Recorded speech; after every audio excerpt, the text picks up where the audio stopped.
Welcome to the Fintech Times News and Views podcast. Established in 2016, the Fintech Times is a global multimedia news outlet centered around the world's first leading fintech newspaper. We report on the latest and brightest ideas from the fintech world. Follow the conversation using hashtag TFD News and Views and follow us at the Fintech Times. Hello and welcome back to the Fintech Times News and Views podcast. We are back once again, and I'm back after going AWOL for at least the last 2-3 episodes. I've been going to a couple of tech and fintech events and I had a couple of days off as well. And just when I think I'm coming back to get the whole gang back together again, it's just Francis joining us this week because Polly's had to run off to rescue her mum whose car's broken down. But Francis, thankfully you're here with me. And I think from where I'm sat, you've been pretty busy the last couple of weeks. So how have things been? What's been going on? Yeah, it has been busy. I mean, just quickly, as far as excuses go, I think Polly's is pretty good to not be here for sure. And I'd completely forgotten actually that 2 weeks ago you were at the event, weren't you? It feels like that was just a long time ago already. But in those 2 weeks, it has been very, very busy here. And yeah, no, there's been a lot of sort of different news articles coming across our desks and so some interesting news as well. And the articles that we've brought today, I think they work quite nicely with each other, so it should make for an interesting conversation. Yeah, exactly. We've got a bit of a not to spoil it, but a bit of a digital wallet theme going on. So obviously we've both picked out a fintech news story to discuss.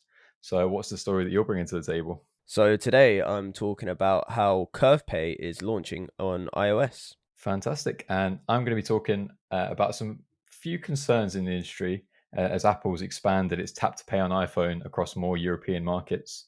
But I'm feeling generous. So why don't you kick us off and go first today? Absolutely. So as I said, yeah, the digital wallet Curve has announced that it will be launching CurvePay on iOS as an alternative digital wallet to Apple Pay for iPhone users. So until July 2024, iPhone users were locked into using the digital wallet provided by Apple, but following intervention from the European Commission, the tech giant released its NFC technology to the world, and now Curve has launched its offering on the market. And I remember when that announcement came from Apple, it was massive, and I think we saw a few follow-on updates as well from that to make it more accessible for these alternatives to really sort of make their lasting impact on the market. But I remember one of the big things we discussed was sort of, the convenience of Apple Pay and, what it would take to really sort of sway people from using something they already knew to something completely different. However, CurvePay isn't sort of just, or Curve as well, that it's not just a small company. It has been around for a long time. And with over 6 million customers and existing partnerships with major brands, including Samsung and PayPal, Curve is now bringing its expertise to iPhone, offering consumers choices at the pay point and after the fact as well. So Curve customers can retroactively change the card they used, split payments, earn cashback, track spending in real time, and even pay from accounts like PayPal all through a single app. So the launch comes following a sharp increase in the use of mobile contactless payments in Europe. In fact, last year, digital payment adoption exceeded 60% for online transactions and 25% for in-store payments. So, as I say, I wanted to bring this to the table today, taking into account what we discussed last year. Not that I'd expect you to remember that, but as I sort of mentioned, the idea of what would it take for you to want to switch away from Apple Pay. So I believe you have an iPhone, I have an iPhone as well. And I'm very used to Apple Pay. And I think to myself, what would it actually take for me to actually give it up and try something new? And I think, well, I have that very typical consumer attitude of it isn't broke, so why do I need to try and fix it? And I feel like the only thing that would make me want to try something or try, Curve is if people were saying that it was people I knew said it was worth getting. Kind of like I remember when Monzo and Starling really took off, I feel, and Revolut as well. I feel like a lot of people initially were like, well, why do I need to do it? And then it sort of just took one person saying, actually, Monzo's great, you should try it. And then that sort of snowballed a little bit. So I'm interested to see your views as well, if you sort of share the same views as me of like, I don't think I would try. I don't know. I say I don't think I'd try it, but then the more I look at what it offers and I think actually, why not try CurvePay? I'm like, well, maybe I should now that the option is there. But yeah, I wanted to get your views on it. Do you think that you end up trying an alternative digital wallet? I think it's something I'd definitely be open to. I think I'm very much in the same camp as you in the sense of I've had Apple Pay now since I was, I don't know, like 17, 18. Like it's actually been a large portion of my life. I've like had Apple Pay from essentially as soon as was available on your phone. I like tried it out and I've used it ever since. So I think when we had this discussion, when this intervention from the European Commission came, I remember thinking, well, Apple Pay have kind of perfected the process. You literally just get your phone out. You've got, at the time it was Touch ID. Now you have your Face ID. You just tap quickly. It's a few seconds. Like, it seems very hard to streamline that process anymore. And I was a bit like, well, it would take some like really cool like functionality that I couldn't even really think of, like in an ideal world, what that would be to make me switch. But I think there's definitely a market for this new offering from Curve. Obviously, the fact that you can retroactively change which card you're using for certain payments, even once you've already made the payment, you can get, as you said, cash back, track your spending in real time, and even pay from the money that you have in PayPal. And I think that's a really good offering, and it's functionality that Apple Pay doesn't have. So you can see why certain people would find these very attractive. And I think one of the points, if I remember correctly, that I made at the time was like, oh, the only thing that would really make me really want to go and try something else would be like a monetary reward for doing so.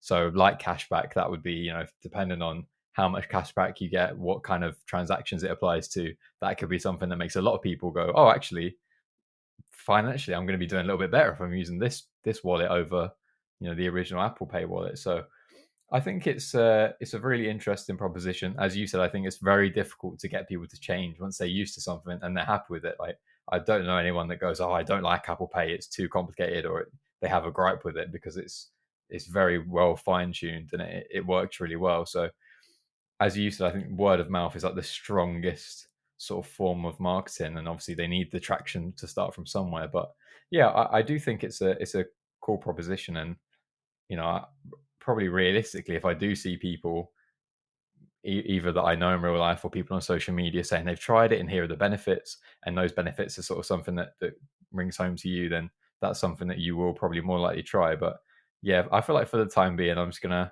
wait it out, see what happens, see what people have to say about it, and then probably stick to Apple Pay for the time being. Yeah, no, I definitely agree. I think it's I could see a lot of people sharing that idea that, I'm used to using Apple Pay, so I'm going to stick with it. And it's like you said, I think actually seeing more money come into your account for spending money is always going to be something that people are attracted to. And I think that the idea that, like real-time insights into your spending, I think that's a nice to have, but I don't think it's a selling point to make people want to switch, because the actual process of switching and sort of implementing it might not be necessarily that complicated, but it does take time. These things always take time because it's a financial service, so it needs to do its due diligence and check to make sure that you are who you say you are. And these things just do take time, and it's time that people just don't really want to commit. And I guess that's fair enough, really. And I think, like you said, the only real benefit that I think people will say, right, this is worth my time, is when they're being financially rewarded for it. And then you have these other benefits, like I said, changing the card you use, splitting your payments, tracking real-time spending. I think that is all, they're nice to haves, and they're good incentives, I suppose, to switch to Curve Pay. But I think, yeah, you're right. It's the monetary reward that will really sort of drive adoption.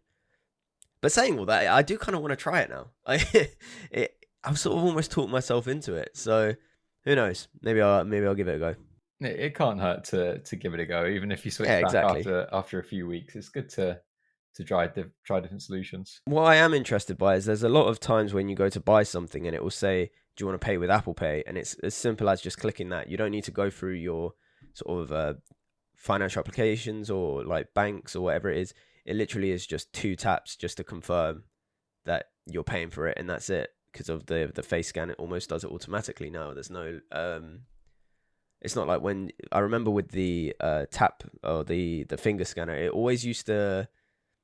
It never used to be as reliable, I don't think, as the face scan. So yeah, I'd be interested to see if the Curve Pay functionality would work in lieu of the Apple Pay one there, or if it would just take you to a different, or if it would just make you use Apple Pay instead, even if you were having Curve Pay as your preferred option. I don't know. It's something to have a look at, and something that, again, like I say, I think I'm talking myself into it.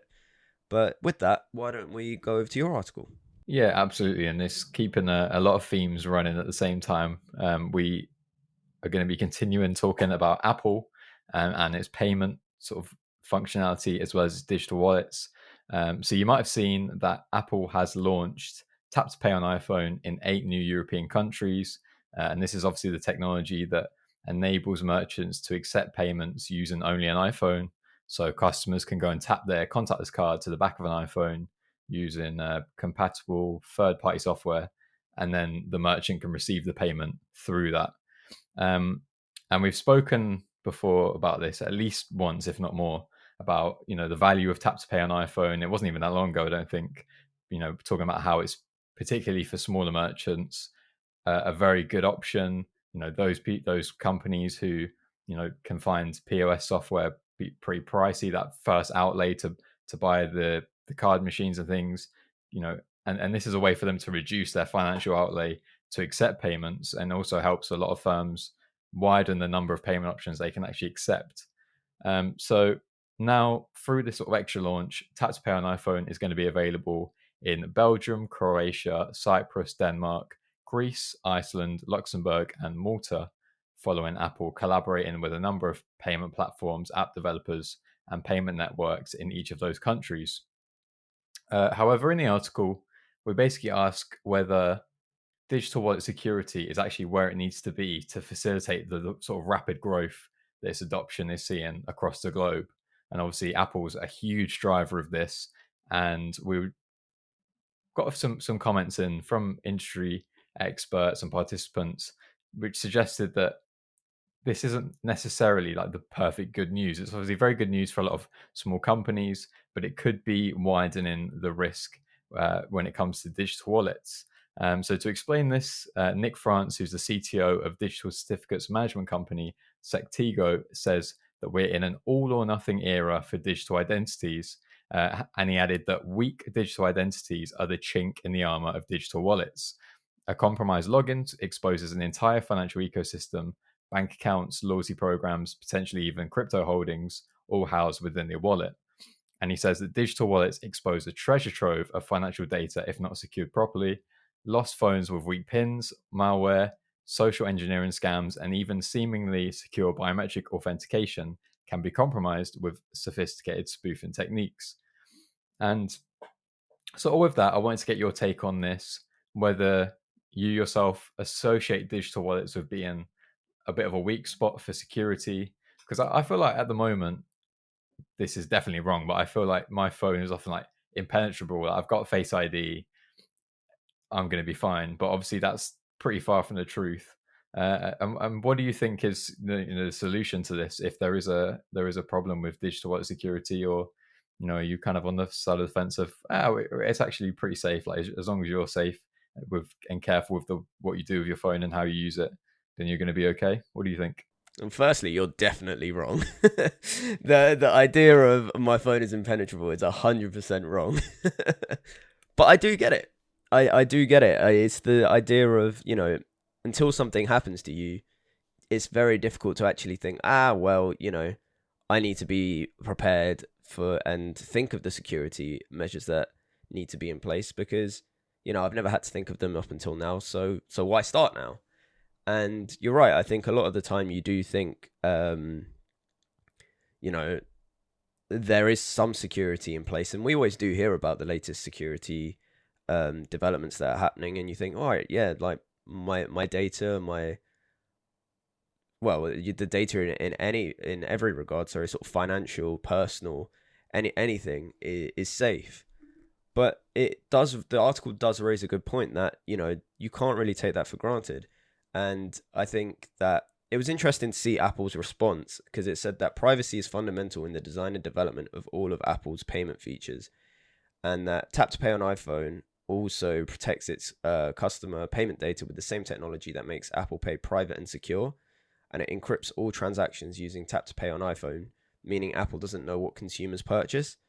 And I think when you take that into account, it does sort of reassure you as a consumer a little bit that, when you're making the payments with, just with Apple Pay even, but when you're making that payment with a merchant on Tap to Pay, you do feel a bit of reassurance that, this is safe. This is, not something that could be easily compromised. And it helps you think that, I could support these small businesses. And we always talk about how small businesses make up a huge, huge proportion of sort of, especially in the UK's economy, but also sort of, I know we talk about it in a lot of economies around the world, that, small businesses are the backbone. And I think when you have the confidence to really spend money with them, it can only really benefit the economy as a whole.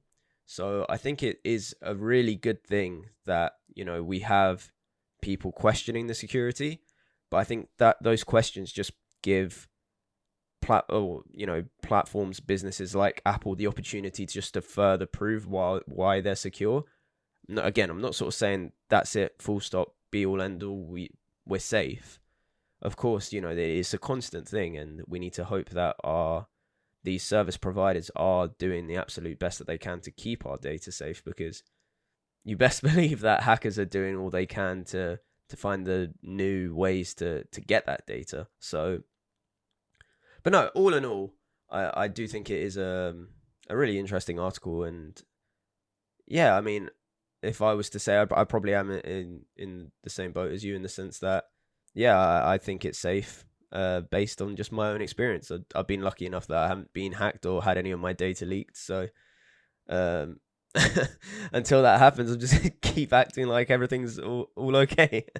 I mean, it's very easy to do that. I mean, like you were saying, if you haven't been hit, then it's really hard to appreciate sometimes how large the risks can be.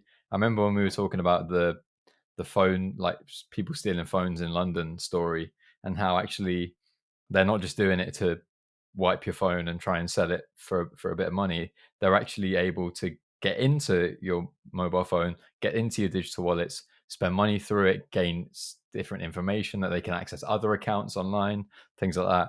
And it makes you realize just how, if your phone becomes available to these people, just how easy it is for them to access all of your information. And obviously that's true with this. If the sort of use of digital wallets expands, so will the crime and fraudsters trying to exploit all of the digital wallets that are available to them. And I think there isn't obviously any easy solution. Obviously, the thing that makes Apple Pay and all these other sort of payment methods on your phone so attractive is the fact that it's so quick. You know, there's no friction involved. It's as easy as get your phone out, tap, you're done, like you've paid, and you can walk out. And I think obviously there are sometimes issues with having such a frictionless process that means that there are ways for fraudsters to exploit these processes. And as he says in the article, Nick France says that collaboration between financial institutions, technology providers, and regulators is essential to develop and implement robust security protocols that safeguard not just the wallets, but the digital identities that underpin them. And obviously, there's going to be a lot more work that needs to be done to do so. But as you said, there are still some very, very solid sort of privacy and security initiatives going on at big firms like Apple, because obviously they can't afford to have a huge outbreak of people losing their information through the digital wallets on the iPhone. So obviously there's more work to be done, but I think it's not always the end of the world, and hopefully we can see more sort of developments on the security side in the future. But with that, I think that brings us nicely to the end of our fintech stories this week. Obviously, if you want to read any more fintech news or insights, then head on over to thefintechtimes.com. And with that, let's move on to our final segment for the podcast, which is what I learned this week. So each week we have so much news and insights crossing our desks, and we like to pick something a little bit extra to share with our listeners. So, Francis, what have you learned this week? So this week I learned that Argentinian banks Banco Galicia and Santander, as well as Argentina-based fintech Naranja X, have joined BioCatch Trust Argentina, the Western Hemisphere's first interbank real-time fraud and scams intelligence sharing network. Just thought it was really interesting. Sort of, we're talking about security, this idea of a shared security network. Pretty cool. That is cool. And to carry on the sort of bank theme as well, one of the stories that really stood out to me is that in a UK bank first, Lloyds Bank has launched Lloyds Travel Booking, which is an AI-powered service that enables customers to book flights and accommodation worldwide inside the Lloyds app, and offers a range of features for holidaymakers. So if you're interested, go and check that out on the website as well. But with that, Francis, thank you very much for joining me again this week. Hopefully we're going to have the entire gang back together next week with maybe some news from Money 2020, and hopefully see you then. See you then. Thanks for listening to the Fintech Times News and Views podcast. Don't miss next week's episode and continue the conversation using #TFT News and Views and follow us at the Fintech Times.